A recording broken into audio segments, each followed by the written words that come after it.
Bismillahirrahmanirrahim. Assalamualaikum warahmatullahi wabarakatuh. Perkenalkan, saya Novar Kurnia Wardana, dosen tetap program studi pengolahan hasil laut perikanan, Fakultas Vokasi Logistik Militer Universitas Pertahanan Republik Indonesia. Saat ini saya sedang mengikuti sertifikasi dosen yang diselenggarakan oleh Kementerian Pendidikan Tinggi, Sains dan Teknologi tahun 2026 sebagai pernyataan diri dosen dalam unjuk kerja Tridharma Perguruan Tinggi khususnya dalam bidang pengajaran. Mata kuliah yang saya ampu sebagai bidang saya yakni mata kuliah Tata Niaga dan Pemasaran Hasil Perikanan.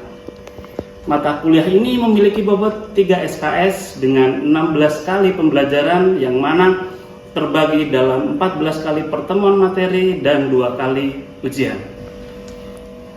Mata kuliah Tata Niaga dan Pemasaran Hasil Perikanan mempelajari tentang ruang lingkup, peranan dan fungsi, serta pendekatan studi karakteristik produk dan produksi perikanan melalui saluran dan lembaga tata niaga, permintaan dan penawaran hasil perikanan, struktur pasar hasil perikanan, dan efisiensi tata niaga, hingga permasalahan tata niaga yang kerap kali dihadapi oleh produsen seperti petani, pembudidaya, maupun nelayan.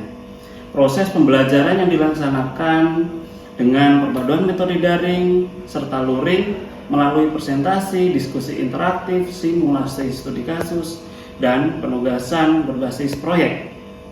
Sebagai program studi vokasi, pembelajaran dirancang dengan pendekatan outcome based education yang berfokus pada pencapaian kemampuan praktis nyata dan relevan dengan kebutuhan industri perikanan dan dunia kerja. Demikian pemaparan singkat mengenai mata kuliah Tata Niaga dan Pemasaran Hasil Perikanan. Semoga melalui video ini memberikan pembelajaran yang komprehensif serta dapat diaplikasikan untuk memajukan industri perikanan nasional. Selanjutnya, mari kita saksikan cuplikan video pembelajaran berikut ini. Terima kasih. Wassalamualaikum warahmatullahi wabarakatuh. Siap, gerak.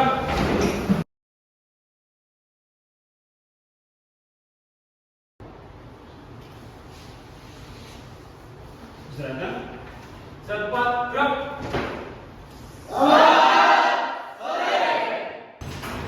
Kalian apa kabar? Sehat? Alhamdulillah. Baik. Hari ini ketua kelas siapa? Cep. Laporan. Cep.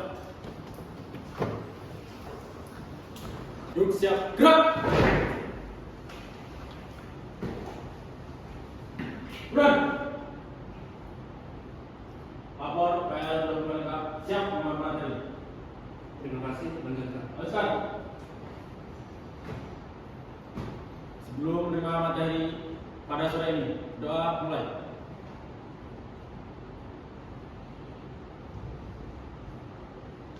Selesai. Istirahat di tempat. Gerak.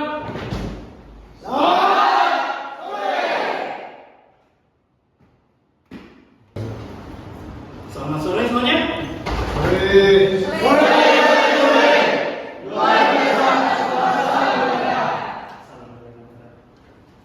Orang bijak pernah berkata, petir bukan sembarang petir. Petir menyambar rumahnya Pak Mamat. Terima kasih yang sudah hadir. Kalian luar biasa. Tetap semangat.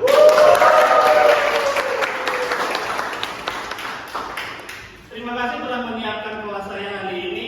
Hari ini kita masuk ke minggu 13 dalam mata kuliah Tata Niaga dan Pemasaran Hasil Perikanan dengan topik manajemen dari tata niaga itu sendiri. Pada materi minggu ini kita akan membahas tentang apa itu pasar. Kemudian kita akan membahas bagaimana strategi pemasarannya. Bahkan sebelum masuk ke dalam itu, kita juga perlu tahu nih, ada tata niaga, ada pemasaran. Itu sudah hal yang berbeda. Dari sini teman-teman mungkin ada yang tahu? Ya, saya rasa tidak.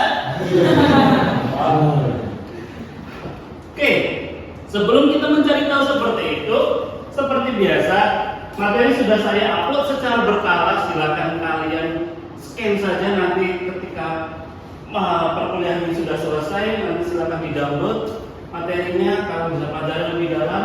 Dan apabila tidak ada yang bermasalah, silakan dilanjutkan. Dan bila ada yang bermasalah, silakan bertanya kepada saya. Topik hari ini ada 4 bahasan, yakni mulai dari pengembangan pasar, kemudian strategi baru pemasaran, keputusan harga dan tepat, serta saya menambahkan studi case dalam materi hari ini. Masuk ke topik yang pertama, pengembangan pasar. Pengembangan pasar sendiri adalah strategi 14 jangkauan penjualan produk perikanan yang sudah ada ke segmen konsumen wilayah saluran baru tanpa harus mengubah bentuk produknya. Jadi, seandainya kalian sudah punya produk nih, tuna asap, hari ini kalian pasarkan di Kupang, lalu kalian ingin pasarkan juga secara level yang lebih nasional, seperti kalian pasarkan ke Sumba, bahkan ke Surabaya. Nah, itu termasuk pengembangan pasar. Nah, yang dimasukkan pengembangan pasar itu mulai dari volume penjualan. Ketika kalian sudah mulai menjual lebih banyak dari pengalaman-pengalaman sebelumnya, kalian sudah mulai pengembangan pasar. Lalu jangkauan konsumen. Kalian sebelumnya menjual hanya di Kota Kupang, sekarang menjual hingga Surabaya. Itu juga pengembangan pasar. Ada juga pendapatan pelaku usaha. Dari keuntungan kalian semakin bertambah, bahkan mitra kalian pun juga makin bertambah, baik dari segi kuantitatif atau jumlah orang mitra kalian, termasuk pendapatan dari mitra kalian, karena kalian juga bermitra dengan supplier kalian itu juga pengembangan. Dan juga akses pasar ekspor. Ketika kalian sudah mulai membuka peluang untuk ekspor produk kalian di Australia atau mungkin di Hong Kong, China seperti itu salah satu dari pengembangan pasar itu sendiri. Selanjutnya, berdasarkan matriks yang dibuat oleh Anhoff seperti itu, bagaimana posisi kalian ketika kalian mendapatkan ide untuk pengembangan produk kalian itu? Bila kalian punya produk lama ingin mendapatkan pasar yang baru, maka kalian harus mengembangkan pasar. Ketika kalian punya produk baru dan benar-benar fresh di situ, sedangkan kalian masih berkutat dengan pasar lama kalian, artinya kalian punya produk sebelumnya yang sama, kemudian kalian punya produk yang baru, artinya kalian perlu pengembangan produk. Yang sebelumnya kalian punya bakso ikan, tuna seperti itu, baru kemudian kalian kembangkan produk kalian bakso ikan, tuna yang level-levelan, itu juga pengembangan produk. Ketika kalian punya produk baru dan ingin punya juga pasar yang baru, artinya kalian mulai diversifikasi, sudah berbeda dari produk kalian yang sebelumnya. Kalau sebelumnya kalian bikin bakso ikan tuna yang pedas, mungkin kalian punya bakso tuna ikan rasa yang lain seperti itu. Dan bila kalian punya produk lama dan tidak punya akses untuk mendapatkan pasar yang baru, kalian perlu penetrasi pasar. Pasar kalian dilebarkan, dicari kesempatan-kesempatan yang lain, konsumen-konsumen yang lain, agar laba kalian bisa bertambah, jangkauan konsumen yang lain juga bisa lebih beragam dari pengalaman-pengalaman yang sebelumnya. Lebih lanjutnya, kita mulai dari yang pertama, produk kalian. Kalau sudah ngomongin produk, artinya kalian dituntut untuk produk yang bermutu baik, punya standar yang baik, bahkan mungkin bisa berbeda dengan pasar-pasar yang lain, yang mana produk kalian bisa dinotis oleh konsumen lama kalian atau bahkan konsumen baru kalian. Bila kalian sudah bermain di pasar lama, artinya kalian harus punya branding yang kuat ketika kalian mengeluarkan produk baru. Nah, konsumen lama kalian tidak kaget. Contohnya mungkin kalian mungkin tahu Aqua adalah produk air mineral, ya kan? Tapi pernah bayangkan nggak kalau Aqua itu pernah mengeluarkan minuman yang berasa-rasa? Ya. Kita menerima Aqua itu ya air mineral. Bahkan kita menyebut ya Aqua, menyebut Bonafit Aqua, bahkan produk-produk lain yang air mineral kita sebut Aqua. Saking kuatnya branding tersebut melekat Aqua ya air mineral. Namun ketika produk bisa diterima oleh konsumen secara branding akan melekat seperti itu. Artinya kita sudah teringat di otak kita Aqua air mineral. Namun ketika kita saat ini saya produsen dari Aqua itu ingin berinovasi lah, diversifikasi, kayaknya mengeluarkan Aqua rasa mangga enak gitu. Bagus secara ide, tidak bagus secara pasar. Kenapa? Karena branding yang melekat di konsumen itu sudah Aqua adalah air mineral. Tidak bisa menerima kita Aqua rasa mangga itu agak tidak bisa menerima seperti itu. Makanya kita perlu penempatan produk itu hal yang paling utama karena produk adalah atribut utama di sini. Kalau kalian fokus di air mineral, kalau di sini kita ngomong perikanan gitu kan, kita ada kalian yang mau fokus ikan asin aja dulu. Mau tuna asap dulu, atau mungkin yang lain, ikan bakar dulu. Seperti itu. Mainkan identitas produk kalian sebagai produk andalan kalian, branding kalian. Lalu price, harga sudah jelas. Harga ini akan tergantung ke siapa kalian mau jual. Tidak semua orang menerima harga yang kita tetapkan. Aqua, kita masih ngomongin Aqua lagi nih. Aqua yang dijual di warung berbeda harga dengan Aqua yang dijual di bandara. Betul atau tidak? Kenapa bisa berbeda? Siap izin Pak, karena pajak di bandara lebih besar. Jawabannya luar biasa. Pajak yang di bandara lebih besar. Iya, tapi kurang tepat sebetulnya. Apa yang bisa membedakan harga Aqua di warung atau kios dengan Aqua di bandara? Karena segmen konsumernya berbeda. Kalau kita ya konsumen warung nih Aqua 5.000 tidak masalah gitu kan ya. Tapi kalau kita nih yang orang warung biasa gitu kan ya, orang ya pakai celana seperti ini diberikan Aqua harga bandara ya kita ngamuk dong.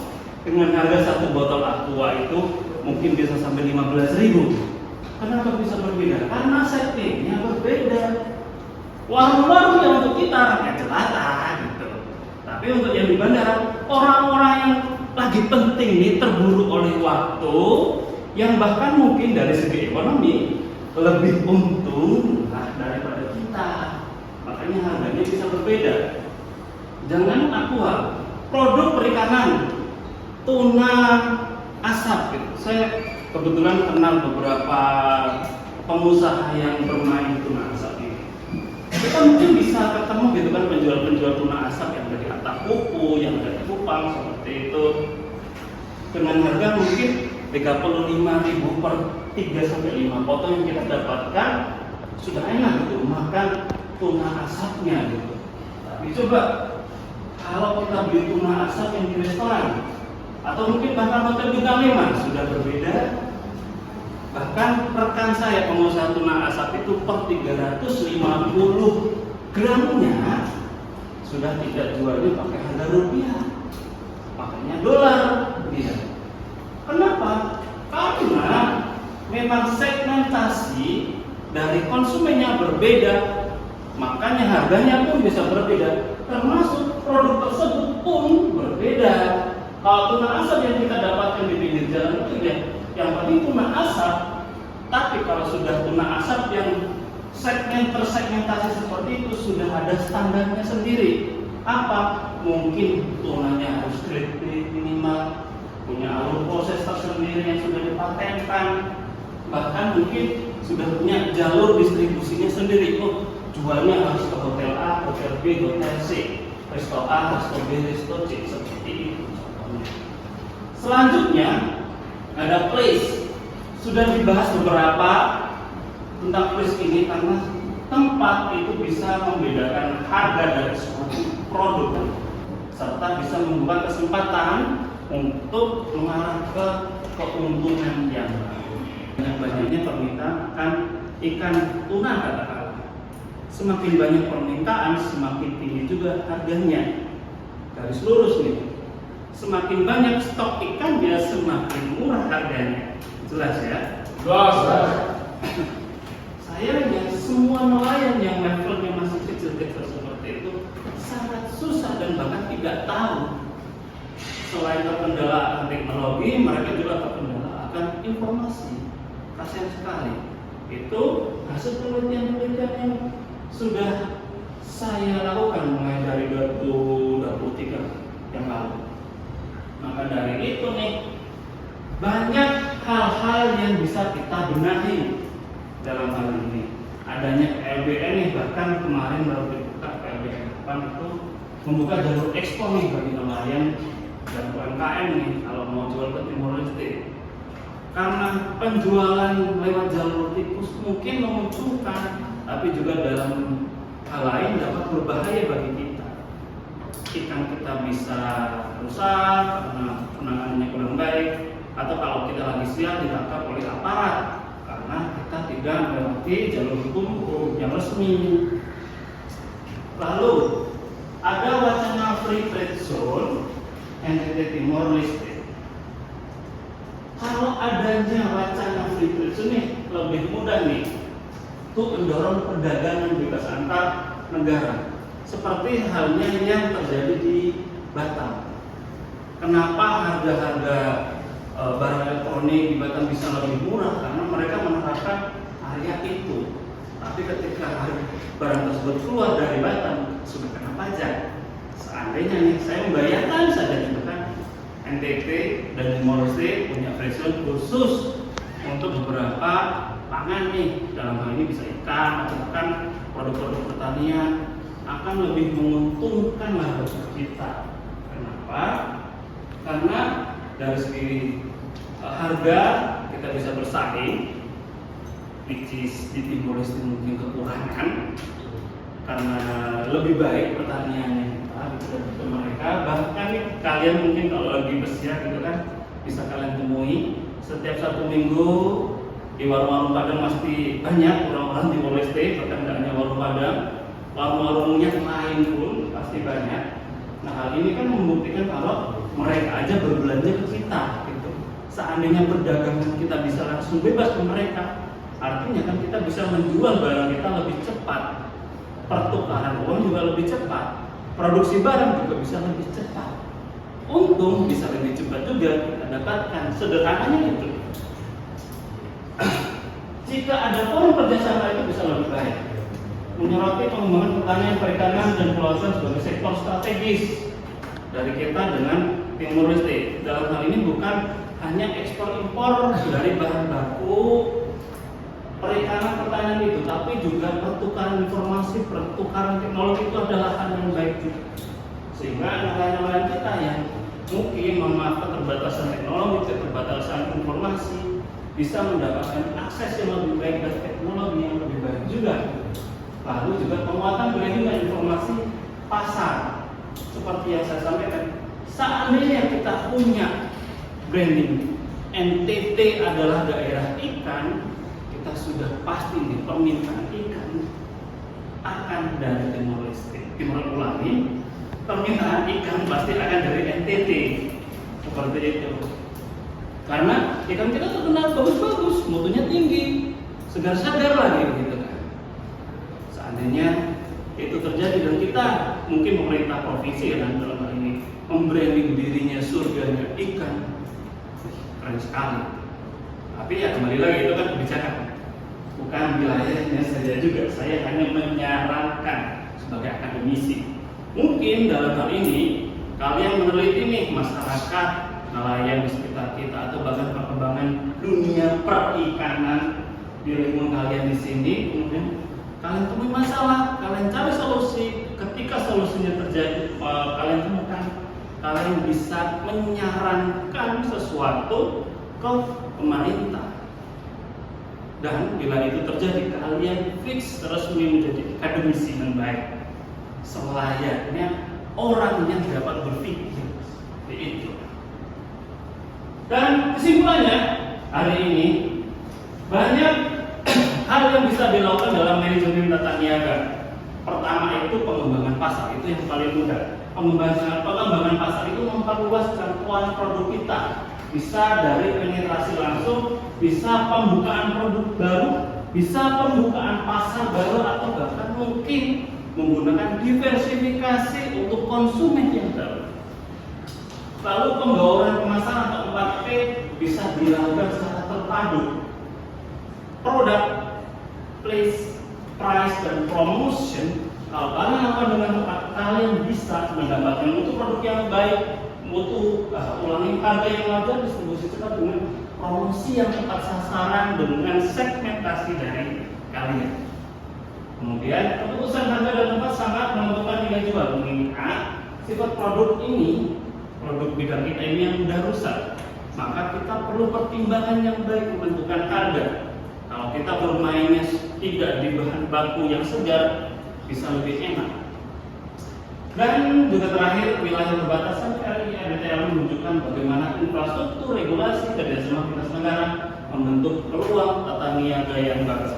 Karena setiap negara punya kebijakan masing-masing, dan jika kita kedua negara ini bertemu dalam satu forum, inginnya saling untung dan tidak ada yang saling rugi, sehingga terjadi pertukaran bahan baku, terjadi pertukaran produk, terjadi pertukaran informasi, dan juga terjadi pertukaran teknologi.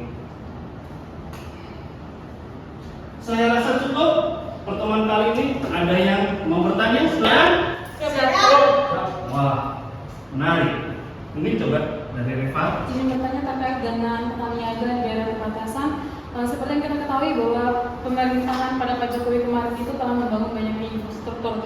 Sebagai contoh, ada pelabuhan perikanan, tempat pengolahan ikan, dan pos lintas batas negara yang telah disampaikan oleh Bapak tadi. Nah, ini seharusnya dijadikan peluang dalam pemasaran atau tata niaga perikanan. Namun kenapa seperti yang kita ketahui bahwa pada masyarakat pesisir ini di wilayah perbatasan masih mengalami kesulitan dalam memasarkan hasil tangkap mereka. Nah, kemudian juga mengapa pembangunan infrastruktur yang dilakukan itu belum mampu meningkatkan daya saing atau tata niaga untuk penyaluran produk hasil perikanan di wilayah perbatasan. Nah, bagaimana saya juga ingin bertanya tentang pendapat Bapak terkait dengan hal yang seharusnya dilakukan oleh para nelayan dalam menentukan arah strategi pemasaran dan pembauran pasar 4P yang seperti yang telah disampaikan oleh Bapak tadi. Pertanyaan yang doktoral sebetulnya ini ya, sangat tajam sekali. Kenapa infrastruktur belum bisa menemukan pasar di RI ADTL ini, dan juga bagaimana nanti kita menentukan arah dari masyarakat pesisir ini yang mana mungkin mereka mengalami keterbatasan itu. Ini menjadi hal yang penting, khususnya ya. Infrastruktur sendiri memang menjadi syarat mutlak untuk kita bisa bertumbuh dan mengembangkan pasar kita. Namun untuk bertumbuh dan berkembang itu punya syarat ternyata. Kita juga perlu dengan kapasitas kita sudah siap atau belum. Seandainya Timor Leste meminta produk perikanan kita katakanlah 10 ton per bulan, namun kapasitas kita juga hanya mencukupi untuk pengiriman 5 ton, kita belum mampu nih untuk bersaing secara internasional seperti itu. Satu. Lalu ada kerjasama antara negara kita dengan negara Timor Leste yang bisa mendukung kegiatan ekspor ini, karena nanti akan pengaruh dengan pajak, biaya pengiriman, dan sebagainya. Segala itu akan menambah kos dari kegiatan ekspor impor itu. Lalu terkait infrastruktur ini, seandainya kita infrastruktur sudah baik, kapasitas kita sudah tercukupi, namun branding kita kurang kuat, dari Timor Leste pun akan kurang permintaan akan menurut kita. Maka dari itu sekaligus menjawab pertanyaan kedua, bagaimana arah untuk nelayan-nelayan pesisir ini menentukan produk-produk mereka, atau bahkan mungkin nanti dari nelayan-nelayan tersebut apakah bisa bersaing dengan area atau mungkin medan yang sudah diberikan oleh pemerintah dalam hal ini membangun fasilitas batas yang banyak itu kan menjadi pintu baru untuk menjual atau mungkin ekspor impor di situ. Nah, maka dari itu peran kita sangat dibutuhkan. Kita sebagai agent of change di sini bisa untuk mensosialisasikan ikan-ikan nelayan kecil-kecil di sekitar kita itu pasti mutunya memang baik. Mereka mungkin ngecek oh ini baik karena matanya mungkin nggak merah gitu kan. Tapi kan aspek lain kita tahu, mungkin dari aspek kulitnya atau mungkin aspek organoleptiknya kita bisa mengamati ikan-ikan yang dimiliki oleh nelayan-nelayan kecil di sekitar kita. Kemudian dengan pengetahuan yang kita miliki, kita bisa memberikan sosialisasi serta pendampingan bagaimana nelayan-nelayan kecil di sekitar kita bisa melakukan ekspor impor. Mungkin nelayan-nelayan di sekitar kita tahunya hari ini tangkap, jual atau pulang selesai. Namun dengan pendampingan kita bisa dampingi mereka bisa ikut terlibat dalam kegiatan ekspor impor meskipun dalam skala yang masih kecil, tapi itu juga masih realistis untuk dilakukan. Maka dari itu pemerintah sudah menyediakan banyak infrastruktur yang saya anggap ini sudah memadai untuk kita melakukan aktivitas tata niaga antar negara. Namun kembali lagi, apakah masyarakat mau bergerak untuk menggunakan akses tersebut? Kembali lagi ke masyarakat. Kita punya peran pendorong masyarakat agar bisa terlibat dalam hal itu. Karena semakin sering kita berkecimpung di dunia kita, harusnya kita semakin aware dengan lingkungan kita. Ketika kita aware, kita bisa meningkatkan kesejahteraan lingkungan kita dan sekitar kita. Bisa dipahami? Oke. Saya rasa kita sudah cukup di penghujung waktu. Saya berharap bila hari ini teman-teman semua mengerti apa yang sudah saya sampaikan, dan seperti biasa silakan download di QR code yang sudah saya sediakan materi saya hari ini. Dan bila ada pertanyaan yang mungkin hari ini kalian tidak bisa tersampaikan, ada kontak saya di depan kalian, silakan dikontak. Saya akan berusaha menjawabnya sebisa mungkin dalam waktu yang saya merasa tersedia seperti itu. Oke, karena tidak ada waktu untuk dilanjutkan materi hari ini, saya rasa saya akan tutup dan selamat sore. Sore. Luar biasa.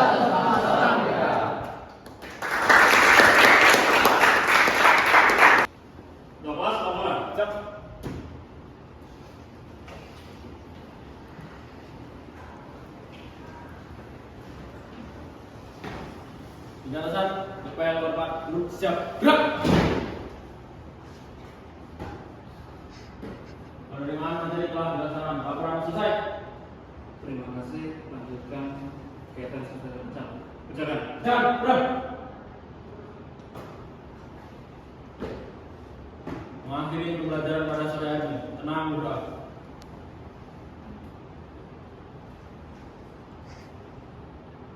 Selesai. Istirahat di tempat, gerak.